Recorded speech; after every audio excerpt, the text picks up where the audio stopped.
Hey, за юу яцхан залуусаа News Suck in the House энэ удаагийн бичлэгээр уулзж байгаадаа маш их баяртай байна. За тэгэхээр миний өмнөх бичлэг бол энэ зууны топ 5 шоу тоглолт гэдэг бичлэг байсан бол би энэ удаагийнхаа бичлэгээр 2025 он гарсаар хипхоп ертөнцийн хамгийн шилдэг цацагдсан 5 дууны жагсаалтыг гаргасан байгаа. За 2025 он гарсаар бол Монголын хипхоп зах зээл дээр тун дайжгүй дуунууд маш олон гарсан байна лээ. Тэгээд яг тэр дундаас зөвхөн 5-ыг нь онцлоод ярина гэдэг бас маш их бэрхшээлтэй байсан. Тэгээд бичлэг эхлэхээс өмнө нэг зүйлийг сануулж хэлэхэд энэ дээр бол Morning Star-ын дуу ороогүй те Magnet Brain pop болон rock шинцийн томоохон төлөөллүүдийн дуунууд бол ерөөсөө ороогүй байгаа шүү. Зөвхөн хипхоп дуунууд орсон байгаа. За ингээд бичлэгэнд орцгоё. За жагсаалтын 5 дугаар өрөнд бол яах аргагүй Gangbang дууг онцлохоос өөр аргагүй болсон Gangbang харанга. За энэ дуу онцлог шалтгаан бол маш их байна л да. Клипний зохиол болон клипний зураг авалт. Тэгээд хоёр уран бүтээлч маань жүжиглэлт тэр дууныхын стайл, хоолойны өнгө төрх гэдэл ерөнхийдөө онцлог зүйл маш ихтэй. Уг дуу нь 2025 оны 4 сарын 15 цацагдсан одоогийн байдлаар 10 сая хандлттай 49 мянган лайктай явж байна. За үнэхээр гайхамшигтай үзүүлэлт. Gangbang хамтлагийн хувьд энэ жил иргэн нийлээд стадионд бүрэн хэмжээний тоглолтоо тун аятайхан зохион байгуулжсэн. Тэгээд гарсан дуу болгоны бараг 2 дуу болгоны нэг нь бол хит болсон. Тэгээд бусад дуунуудын хандлтан ч гэсэн бас нэлээд өндөр байсан. Тэгэхээр Gangbang хамтлаг бол Mass юу сонсохыг маш сайн мэддэг. Тэгээд Mass-ийн дуу хийж чаддаг 8 настай болчраас 80 настай буурал хүртэл сонсох хэмжээний дууг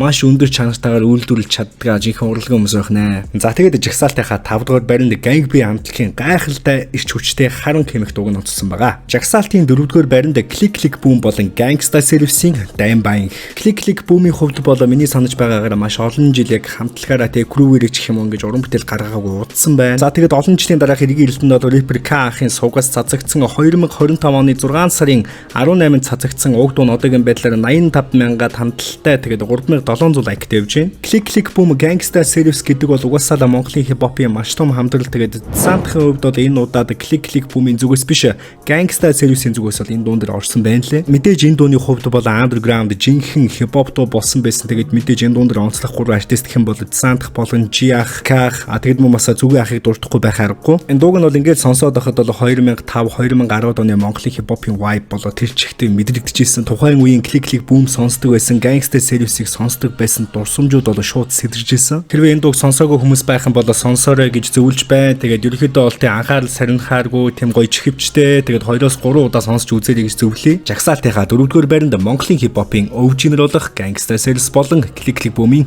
Gangbang дууг онцоллоо. Жагсаалтын 3-р байранд Гинжин болон Тамирын Have to Flex. Энэ дууг бол угаасаа онцлохгүй байхын аргагүй. Тэгээд ерөнхийдөө Монголын хипхопод 2025 он гарснаас хойш цацагдсан хамгийн тийм баавартай дуулсан гэх юм уу. Энэ дууны бит болон микс мастерыг бол Алаагүй Игоров хийсэн. Мэдээж дууг хамгийн өндрөөр чимсэн хамгийн онцлог зүйлүүдийн нэг нь бол яах аргагүй энэ дууны бит байсан. Хоёр рэперийн хувьд бол угаасаа энэ дуун дээр нэлээд баавартай явсан. Яг л ерөнхийдөө лайфстайлуудаа дуулсан. За энэ дууны клипний зураг авалтыг хийхэд тулд рэпер Гинжин бол би Тамир руу очсон. Тэгээд Чикаго болон Лос Анжелес хотод бол зураг авалтууд нь тус болсон. Have to Flex-ийн хувьд бол тун удахгүй худалдаанд гарах рэпер Гинжингийн Eliamo цомгийн дуулсан байгаа. За тэгээд жагсаалтын 3 дугаар баримт Гинжин болон Тамирын Have to Flex мэх том баавартай хипхоп дууг орууллаа. Топ 5 дууны жагсаалтын 2 дугаар баримт рэпер Гинжин, рэпер Sant, рэпер Bogi нарын Инда хүрээ хэмэх дууг онцлсон байгаа. За энэ гурван рэперийн хувьд бол та бүхэн угаасаа мэдж байгаа Инда хүрээ хэмэх тоглолтоо бол 5 сард хийсэн энэ зууны хамгийн ихний тоглолт байсан. За тоглолтын хүрээнд гаргасан энэ дуу бол тун амжилттай явсан. Тэгээд энэ дууны клипний хийцлэл болоод тус тусын 3 рэперийн харизм бас энэ дуун дээр аягүй сайн нөлөөлж өгсөн. Дууны хувьд бол 2025 оны 5 сарын 1-нд цацагдсан 1.9 саяд хандлттай 15 мянган лайктай байгаа. Энэ дууг сонссон бүх хүмүүс MLB-д News Suck 111 гэсэн кодоор бүртгүүлэх боломжтой. Тэгэд мэдээж 150% хүртэлх бонусыг авна. Энэ дуу яагаад онцлогтой дуу вэ гэхлээр яах аргагүй рэпер Гинжин болон рэпер Bogi, рэпер Sant нар угаасаа яг үе үедээ ерөнхийдөө бол